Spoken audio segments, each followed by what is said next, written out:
The original Silent Hill games have had a cult following that has lasted and lasted. A following that has inspired further entries in the series and other games that have never quite managed to live up to the originals. So just why were the original Silent Hill games so effective? Here are the reasons I think the original games were so successful. Firstly, the development team for the original Silent Hill games were mostly artists, not game designers. The truth is that as games have become more and more sophisticated, they have required more and more professional game development teams. This seems to have come at the price of artistic creativity. The newer games in the series were created by people who first and foremost were game designers rather than artists.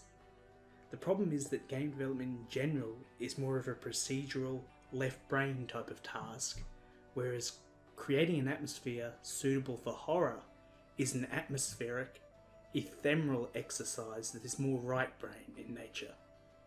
Negative emotions, including fear and anxiety, are processed in the front area of the right brain, which may not be so exercised by typical game developers. In general, artists are people who are more familiar with using their right brain as they deal with broad thinking. It is a distinction between the two skill sets that I think played a key role in making the original Silent Hill games such effective horror, but kind of worse in their gameplay development. Now, I'm sure a lot of people are going to respond that Tom Hewlett, one of the creators of the newer Silent Hill games, had a BA in creative writing, but even so, his background was predominantly in game development rather than writing. Further, he apparently did have clashes with the team of Silent Hill Homecoming concerning the inclusion of Pyramid Head in the game and things of that nature. Devon Chatsky, the producer of Downpour, seems to be more of a project manager or IT person. His LinkedIn page specifies some sort of liberal studies degree, whatever that means, but his history seems much more IT focused, and he's listed as like a Scrum Master or something. Compare this to the staff from the team that created the original games. The composer Akira Yamaoka, I don't know how to pronounce it, was a musician who went to Tokyo Art College, studying product and interior design due to his interest in the way images could be mixed with sound. He was even in a punk rock band in his youth. Takahashi Sato, the character designer, writer, and CGI artist, has an arts degree in fine arts, focusing on oil painting. This is a very different sort of mindset and skill set than a graphic designer. One of his comments that stands out is that there's a tendency to create the same game over and over with only a visual upgrade.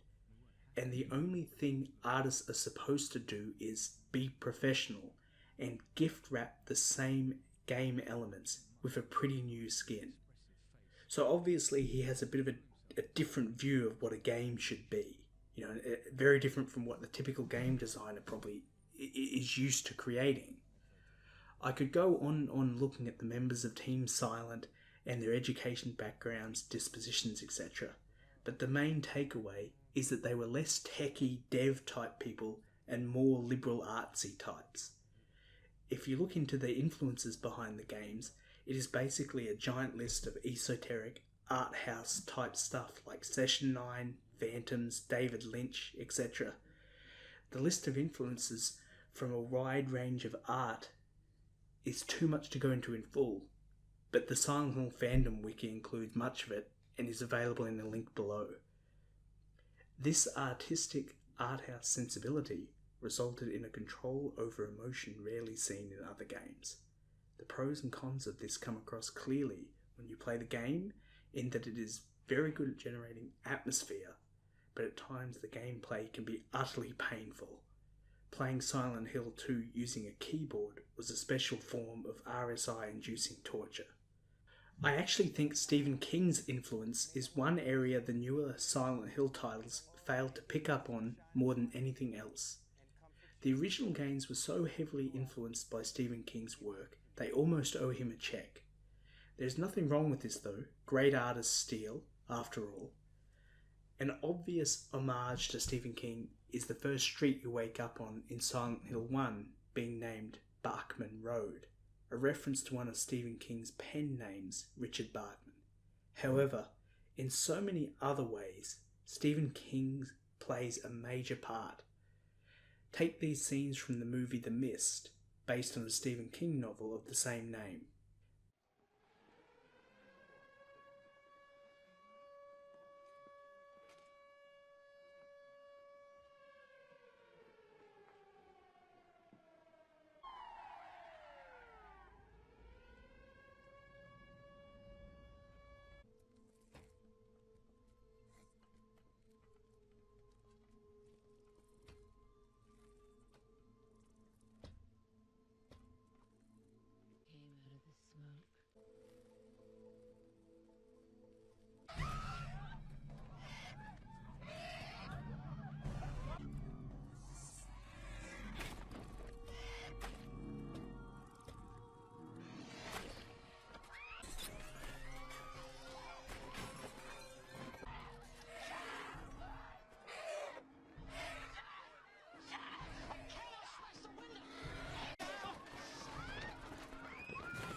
Then compare to this scene from Silent Hill, in which even the creatures have a lot of shared commonalities. What's that? Huh, radio. What's going on with that radio?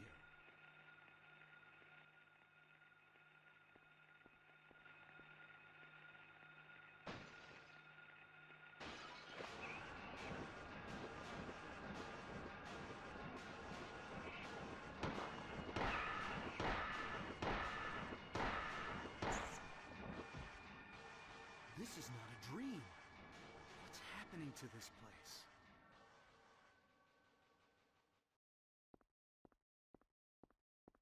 Take this great scene with Timmy Baterman from Stephen King's Pet Sematary.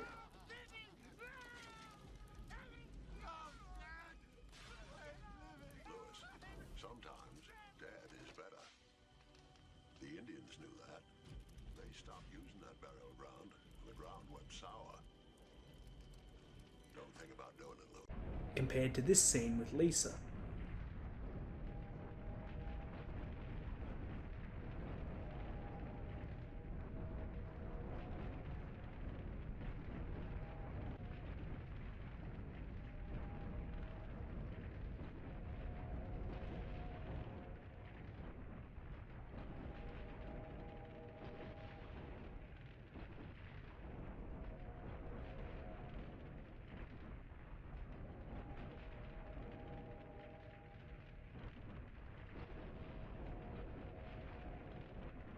Even the strange scene where Lewis enters Judd's house and the house is transformed into some sort of otherworld type place.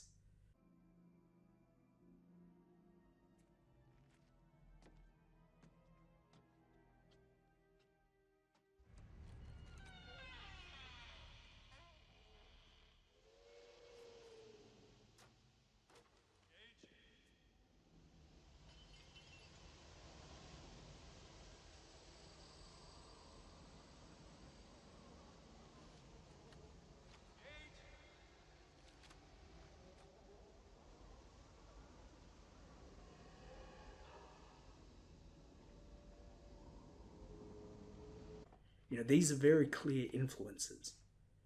Not to mention that Susan Norton from Salem's Lot has a lot of crossover with Maria from Silent Hill 2. Maria's voice actress, Monica Horgan, even said that the character was such a vamp. Both characters seem to exist to sexually tempt the main character, who is in part responsible for creating them. The Lakeview Hotel at the end of Silent Hill 2 and the Overlook Hotel from The Shining also seem to have some pretty serious overlap, including the names. However, while those are all superficial elements, it's the trend of Stephen King's style of tapping into Christian and even Native American mythology to mix with everyday fears we all share that seems to have really formed the heart of the Silent Hill series. It's this weird mix of the occult with the everyday that seems to be particularly fertile ground for horror as it allows a kind of metaphorical substitution to occur in which the fantasy tells the intellectual part of the brain to relax because it's not a true story, but the underlying metaphor can affect the emotional part of the brain. Stephen King explains this in the following interview excerpt. Could you talk about your sense of the origin of fear? I think that a lot of what we think of as horror fiction or fiction in the macabre comes out of this sense of futurity that we have. As we grow older, we become aware of the fact that we are going to die, and most of us are going to die in ways that are unpleasant. For most of us, it's there, it's waiting for us. We understand that on an intellectual level, but I don't think on an emotional level or a spiritual level we ever quite come to terms with it. Mentally, we grasp it. Emotionally, we can't quite grasp it. When we deal with stories of the supernatural, whatever the supernatural element is, the mind sort of bifurcates, and the story begins to talk to us on two levels. And on the intellectual level, you grasp the fact that it is make-believe, but the subconscious grabs the story in a symbolic way, whether we like to or not. I'm not much when it comes to actual, literal symbolism in stories, but I do realize that you're dealing here with things that substitute for other things, the way that in dreams, if you're dreaming about riding in a car and you're out of control, you're really dreaming about something else that has to do with your waking life. And the sensor changes it just enough for it to be acceptable to the front of the brain. And I think that in a lot of supernatural stories, we're dealing with fears that exist on a very practical level. And in between those two levels, the shout on top, where the make-believe is going on, and the whisper underneath, where the subconscious mind is saying, yes, but this could really happen if you just changed a few things. Yeah. That's where the story can succeed. So, in short, Stephen King is a really major influence. The original Silent Hill stories are basically Stephen King stories. Keeping in line with Stephen King's style, the characters were also everyman type characters. The earlier games were definitely much more focused on mundane characters than the later ones. Harry Mason was apparently a writer, but mostly he was just a father. James Sunderland supposedly worked as a clerk. It doesn't even particularly go into detail about it, but he was a pretty average guy. Heather is just a typical teenage girl in a lot of ways and starts the story at a shopping mall. Never has there been such a group of normies as main characters. And that is great because it means we can relate to the characters in the audience, because they resemble us. The areas were also very everyday place. City, streets, schools, shopping centres, subways and hospitals. It seems like this is particularly important for horror, because part of its function is to tap into everyday fears we all have, but are put to the back of our mind by our brain's kind of internal censor. As such, when these very normal environments become corrupted and horrific in some way, it had a really strong impact. You'd think having a lower budget would hurt, but it can be helpful as there is less pressure from the production company.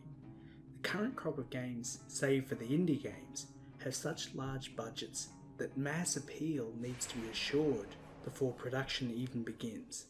The options for creativity in such a risk-averse environment are severely stifled.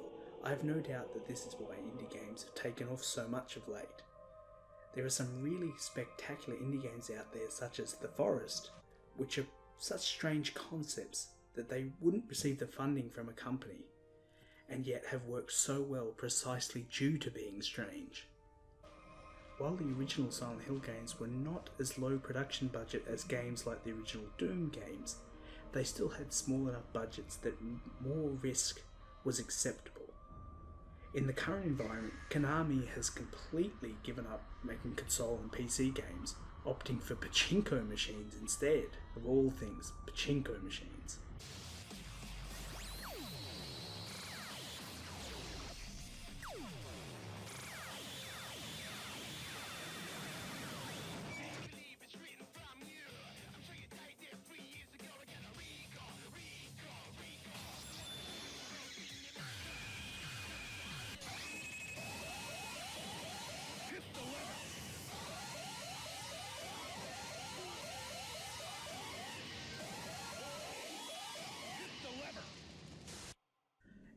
The original games also had a more panicked gameplay style. Even though the gameplay was in many ways inferior to other games, it still served well to build tension, as the combat was all about timing. The creatures moved slowly toward you in a way that built tension, because you had to first decide whether you were going to run away, run past, or fight. If you decided to run past the creatures, they kind of stumbled toward you, and if they got close they would grab onto you. If you decided to fight, timing the attack as the creature bumbled toward you was everything. Swing too early and a creature will grab you. Swing too late and you'll get hit. It kind of shows you that you don't always need advanced gameplay to make a game work. You just need effective gameplay. Anyway, I hope you all enjoyed my list of reasons for why the original games were so effective.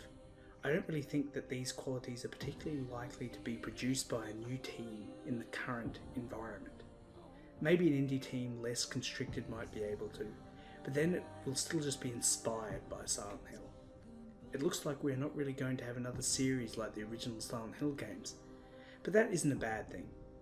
Maybe some well done remakes might be the best path forward, if anything at all. If you enjoyed this video, be sure to subscribe to my channel for more pointless videos analysing video games, movies, etc.